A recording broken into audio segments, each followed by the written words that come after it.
तुम्हें कोई ब्रह्मचारी बना सके ऐसी कोई औषधि नहीं। एकमात्र मन को प्रभु में लगाकर नाम जप करो और जो संयम बताया जा रहा है वैसा करो, सब ठीक हो जाएगा, सब ठीक हो जाएगा। तुम समर्थ बन जाओगे अपनी इंद्रियों को। अपने हाथ के द्वारा कोई क्रिया या किसी कुसंग के द्वारा कोई क्रिया ना हो और स्वाभाविक ऐसे, तो जैसे दाल में उफान निकल जाता है ऐसे वो वीर्य का उफान होता है, ना कि वो ब्रह्मचर्य नष्ट माना जाता है। अगर कोई क्रिया के द्वारा नष्ट कर रहे हो तब तो फिर आपको रोकना ही होगा। उस स्वाभाविक स्थिति के लिए जैसे 2 किलोमीटर दौड़ लगाओ, 2-4 लीटर पानी शरीर को, जो पेट साफ रहे, नस नाड़ियों से गर्मी शांत रहे, नहाने के समय उदर में ज्यादा ठंडा पानी ऐसे डाले, कुछ देर प्राणायाम व्यायाम करे, सात्विक आहार करे, गंदी बातें न सुने न देखे न मिले, तो मुझे लगता है ब्रह्मचर्य बच्चा पक्का हो जाएगा। अपने हाथ से अगर ब्रह्मचर्य नष्ट किया जाए तो फिर अभ्यास बन जाता है, फिर वो अभ्यास कसम खाने पे भी नहीं छूटता। यदि ऐसी कोई गंदी बात है तो उसे छोड़ना ही आपको पड़ेगा। उसके लिए कोई जादू तमाशा तो आता नहीं, आपको नियम लेना पड़ेगा। मुझे लगता है कि स्वाभाविक ब्रह्मचर्य 6 से किसी को ग्लानि नहीं होती।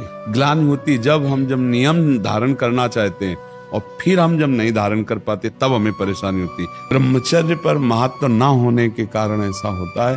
नहीं, ब्रह्मचर्य पर महत्व हो और बुरा लगे फिर अगली बार हम इसको सुधार न पाए, ऐसा कैसे हो सकता है? हमको जहां से क्लेश मिल रहा है, अशांति मिल रही, वो हम कार्य कभी नहीं करेंगे, लेकिन हमको सुख मिल रहा है ऐसा आभास हो रहा है, इसलिए हम उसे करते हैं। बच्चा, सुख क्या है? एक नई दाद जैसे हो जाए, खुजलाओ, बस उतने सुख मात्र के लिए अपने ब्रह्मचर्य का नाश कर रहे हो। उसको थोड़ा रोकना होगा, थोड़ा सहना होगा। उसको रोकने सहने के लिए नाम जप और आसन, जरूर आसनों में बैठना हो, क्योंकि ब्रह्मचर्य एक तपस्या है बच्चा। ये कोई साधारण तो है नहीं तो सबको ही रह लेता। एक तपस्या है। सात्विक भोजन, कब्ज ना रहना, प्राणायाम व्यायाम, और ये पक्का समझना कि मुझे किसी भी स्थिति में ब्रह्मचर्य भंग नहीं करना। संतानोत्पत्ति गृहस्थ के लिए तो वो अनिवार्य विषय है, अनिवार्य विषय है, वो तो करना ही है उसे, क्योंकि गृहस्थ धर्म में गया है तो संतानोत्पत्ति। लेकिन जब तक ऐसी स्थिति नहीं आती तब तक हम, गलत अभ्यास हमारे जीवन को नष्ट कर देता है। तो क्या हम सही अभ्यास से धीरे धीरे गलत अभ्यास पर शासन नहीं कर सकते? कर सकते हैं। आपको जब मन गलत सलाह दे रहा होता है तो उस समय आप सावधान नहीं होते।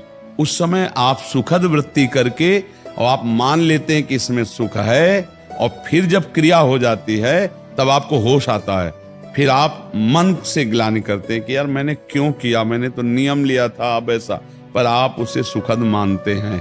अंदर एक शीतलता सी दौड़ती जब वो बात आती कि यार सुख है इसमें, बस यही सुख की भावना ही नष्ट करती। भगवान ने काम पर विजय प्राप्त करने के लिए यही बात बताई, वैराग्य और अभ्यास के द्वारा भगवत नाम जप, सत्संग सुनना, भगवत चरित्रों का पढ़ना, आसनों पे बैठने का अभ्यास करना, प्राणायाम का अभ्यास करना, सात्विक भोजन ब्रह्मचर्य रहने के लिए एक तपस्वी जीवन चाहिए बच्चा। तो स्वाभाविक ब्रह्मचर्य नष्ट ना हो, इसके लिए आपको अपने हाथों पर शासन करना होगा। आपको मोबाइल ना देखने का नियम लेना होगा, गंदी बातों का, गंदे बच्चों का संग नहीं करना होगा, तभी आप चल सकते हो। नहीं, आजकल बहुत गलत उपदेश देने वाले मोबाइल में कि ऐसे बनो, आचरण गृहस्थ में भी बनकर कि दूसरों को सुख पहुंचाओ और अपने को सुख पहुंचाओ। अच्छा, आप खुद बताओ, एक बार ब्रह्मचर्य क्षीण होने के बाद आपको शारीरिक और मानसिक परेशानी होती है कि नहीं? होती है ना?